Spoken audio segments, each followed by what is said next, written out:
Public examination prevention of unfair means act നിലവിൽ വന്നത് 2023 April 3, 2024 April 21, 2024 June 21, 2024 June 30. ഇതിലേതാണ്?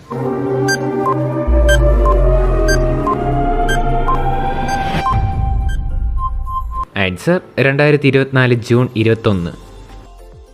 മരണാന്തര ബഹുമതിയായി കാലിക്കറ്റ് സർവകലാശാലയുടെ ഗാന്ധി ചെയർ അവാർഡിന് അർഹനായതാര്? ഉമ്മൻചാണ്ടി, പി.ടി. തോമസ്, ടി.എൻ. ശൈഷൻ, വൈക്കം പുരുഷോത്തമൻ. ഇതിലാരാണ്?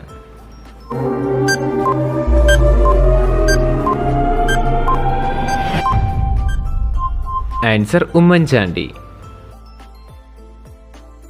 രാജ്യത്ത് ആദ്യമായി ജല ബഡ്ജറ്റ് തയ്യാറാക്കിയ നിയമസഭാ മണ്ഡലം?